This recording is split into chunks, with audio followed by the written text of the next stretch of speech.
Alain Delon et les 48 millions d'euros de patrimoine. Au JT de France 2, son exécuteur testamentaire lâche une bombe. La succession d'Alain Delon, estimée à 48 millions d'euros, continue de diviser ses enfants. Un second testament rédigé en 2022, révélé par France 2, relance les tensions autour de la répartition de l'héritage et du contrôle de son image. La succession d'Alain Delon continue de susciter de fortes tensions au sein de sa famille. Décédé en août 2024, l'acteur a laissé derrière lui un patrimoine estimé à 48 millions d'euros, composé de biens immobiliers, d'actifs financiers et de droits liés à son œuvre et à son image. Depuis plusieurs mois, ses trois enfants, Anthony, Anouchka et Alain Fabien, s'opposent sur la répartition de cet héritage. Le conflit porte principalement sur les dernières volontés du comédien et sur les conditions dans lesquelles certains documents auraient été établis. La situation a connu un nouvel épisode avec la diffusion, au journal de 20h de France 2, d'un reportage consacré à cette succession. Pour la première fois, l'un des exécuteurs testamentaires d'Alain Delon s'est exprimé publiquement. Christophe Ayella, avocat et exécuteur testamentaire, a assuré qu'Alain Delon se trouvait en pleine possession de ses moyens au moment de rédiger et signe ses testaments. Selon les révélations de l'Œil du 20h, la fortune d'Alain Delon est accent aigu valuée à 48 millions d'euros. Elle comprend notamment plusieurs propriétés immobilières, des liquidités, ainsi que les droits d'exploitation de son image et de son œuvre cinématographique. Au centre du différend se trouve un testament rédigé en novembre 2022, qui attribue à Anouchka Delon une place prépondérante dans la gestion des droits moraux et de l'image de son père.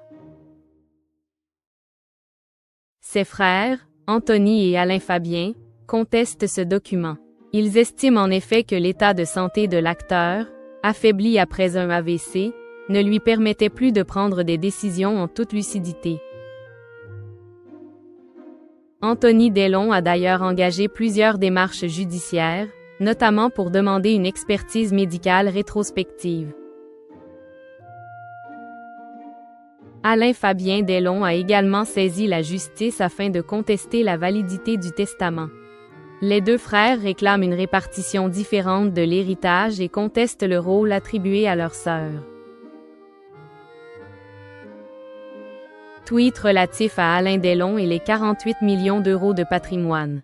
Au JT de France 2, son exécuteur testamentaire lâche une bombe. Voir cette publication sur Twitter. Comme le rappelle France 2, dans son premier testament, Alain Delon a donné 50% à Anouchka, 25% à chaque frère. Mais en 2022, un deuxième testament dont les équipes de l'Œil du 20h ont eu copie sème la zizanie. Déjà privilégiée, Anouchka récupère en plus la direction d'EADID, la rentable société de son père, et un cadeau d'une valeur inestimable. Alain Delon transmet le droit moral sur l'ensemble de son œuvre à sa fille, apprenons-nous dans le reportage. En clair, elle possède l'immeuble du patriarche. De quoi provoquer la colère du petit frère, Alain Fabien, qui accuse en effet sa sœur de manigance illégale. Certaines personnes mal intentionnées ont pu profiter d'un état de faiblesse de mon père à des fins pécuniaires, déclare-t-il avant d'affirmer qu'il parle entre autres de sa sœur. Et il ajoute « Je n'ai pas envie qu'elle touche quoi que ce soit, ni même un centime. » Pour étayer ces accusations, Alain Fabien rappelle l'état de santé de son père.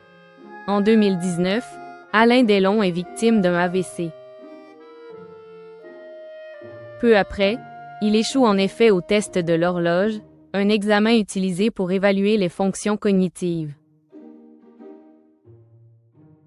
La gériatre Joëlle Pérez, experte judiciaire à l'APHP, explique que les résultats observés à l'époque, chiffres mal placés, aiguilles confondues, heures incorrectes, traduisent une altération des capacités. Quand quelqu'un rate complètement le test, on peut dire que sa condition est altérée, affirme-t-elle.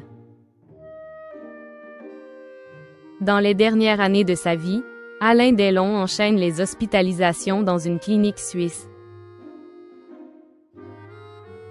Plusieurs comptes rendus médicaux évoquent un dialogue difficile, une altération cognitive nette, une amnésie partielle et une dégénérescence cérébrale. Le testament de 2022 se verra signé justement entre ces épisodes médicaux. Interrogé par France 2, Christophe Ayala, avocat et exécuteur testamentaire, assure pour sa part qu'au moment de la signature, Alain Delon avait retrouvé ses capacités. Il reconnaît une altération constatée par les médecins suisses, mais affirme que ceux-ci ont ensuite attesté d'une reprise des facultés cognitives, permettant selon lui une décision pleinement éclairée.